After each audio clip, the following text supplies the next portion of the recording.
અમરેલી જિલ્લાના જાફરાબાદ તાલુકાના ટીંબી ગામના એક ખેડૂતે કૃષિ મંત્રી જીતુભાઈ વાઘાણીને અનોખો પત્ર પાઠવ્યો છે।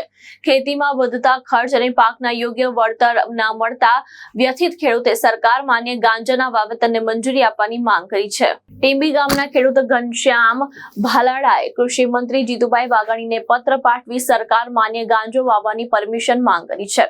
ખેડૂતે પત્રમાં જણાવ્યું છે કે ખાતર, બિયારણ, જંતુનાશક દવા, ખેતીના ઓજાર, ડીઝલના ભાવમાં વધારો થતા ખેડૂતોની સ્થિતિ દયનીય બની છે।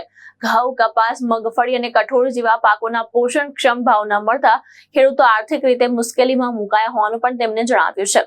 ઘનશ્યામ ભાલાળાએ પત્રમાં સવાલ ઉઠાવ્યો છે કે જો ગુજરાતમાં દારૂ વેચવા માટે પરમિશન મળે અને હથિયાર માટે લાયસન્સ આપવામાં આવે તો ખેડૂતોને સરકારની દેખરેખ હેઠળ ગાંજો વાવવાની મંજૂરી કેમ ન આપવામાં આવે।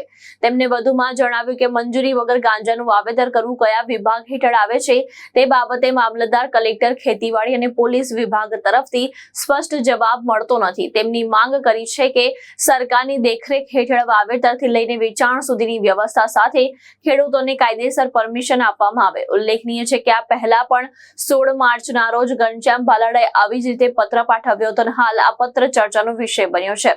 મહેશ બારૈયા, દ્રષ્ટિકોણ ન્યૂઝ, અમરેલી।